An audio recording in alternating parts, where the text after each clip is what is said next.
आणि आता बातम्या पाहूयात सविस्तर। सुरुवातीलाच सगळ्यांना हादरवून सोडणारी बातमी पुण्यातून। पुणे जिल्ह्यातल्या विषारी दारू कांडामुळे जिल्हाच नाही तर राज्य हादरलंय, कारण दिवसेंदिवस आता मृतांचा आकडा वाढत चाललाय।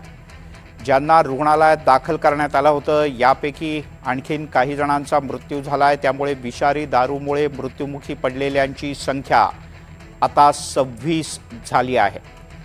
राजू अवचरे, राजेंद्र टेपो, महेंद्र ओव्हाळ अशा 3 जणांचा आज मृत्यू झाला। त्यामुळे मृतांचा आकडा आता 26 वर पोहोचलाय। तर दोघांचा खाजगी रुग्णालयात मृत्यू झाला, तर एकाचा जिल्हा रुग्णालयात उपचाराच्या दरम्यान मृत्यू झाल्याची माहिती आहे। आणि थेट जाऊयात, यशपाल सोनकांबळे आपले पुण्याचे प्रतिनिधी आपल्यासोबत जोडले गेले, त्यांच्याकडनं याच संदर्भातली अधिक माहिती घेऊया।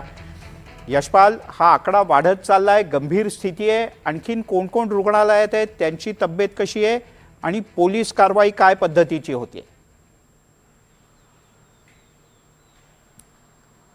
मिलिंद सर, अतिशय चिंताजनक अशी गोष्ट आहे। पुण्यातील 3 युवकांचा आज खरं तर विषारी दारू पिल्यामुळे आज मृत्यू झालेला आहे। कारण की हडपसर परिसरामध्ये या तिघांनी मिथेनॉल युक्त जे विषारी दारू होती, हातभट्टी जी दारू होती ती सेवन केली होती आणि त्यांना देखील त्याच प्रकारचा त्रास झाला होता।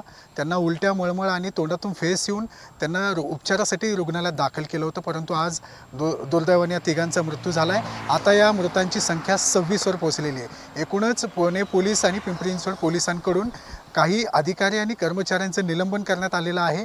CIDचे 5 पथकं पुण्यात आलेले आहेत आणि त्यांच्याकडून देखील हातभट्टीचा जो बनवण्याचा जो कारखाने आहेत ते उद्ध्वस्त करण्याचं काम सध्या सुरू आहे। राज्य उत्पादन शुल्क विभागाकडून देखील छापेमारी सुरू आहे। एकूणच मृतांचा आकडा देखील वाढतोय, तर दुसरीकडे 52 जणांना अटक करण्यात आलेली आहे। 20 ते 22 पोलीस अधिकारी आणि कर्मचाऱ्यांचं निलंबन झालेलं आहे। एकूणच याची व्याप्ती जी आहे ती वाढत चाललेली आहे आणि हा जो तपास आहे तो CIDकडे गेल्यामुळं आणखी सखोल तपास होणार आहे। आणखी याच्यामध्ये काही जणांची अटक होण्याची शक्यता आहे। एकूणच राजकीय वरदहस्त असेल किंवा पोलिसांच्या निष्काळजीपणामुळे, दुर्लक्षामुळे आणि एकूणच त्यांच्या आशीर्वादामुळेच हे अवैध धंदे सुरू होते। त्यामुळे या निष्पाप लोकांना जीव गमवावा लागलेला आहे आणि अतिशय चिंताजनक अशी बाब आहे की ही संख्या आणखी काही वाढू शकते, अशी विश्वसनीय सूत्रांनी माहिती दिलेली आहे। एक फक्त थोडक्यात सांग की पुणे विभागात सुद्धा काही ठिकाणी कारवाई होते का? कारण हे पुणे शहर आणि काही जिल्ह्यातल्या तालुक्यांमधल्या ठिकाणाचं झालं जिथे छापे घातले, CID जात आहे, पण राज्यातही अनेक ठिकाणी अशा प्रकारचे अवैध धंदे दारूचे आहेत। जशी आज सोलापुरात कारवाई झाली, अन्य ठिकाणी झाली, तर जिल्ह्यात पण कारवाई होते का थोडक्यात? हो, जिल्ह्यात देखील हातभट्टी ज्या ज्या ठिकाणी विकली जाते आणि बनवली जाते अशा वस्त्यांवर आणि हातभट्टीच्या गुत्त्यांवर कारवाई होती आहे। एकूणच याची व्याप्ती आता राज्यभर पसरलेली आहे।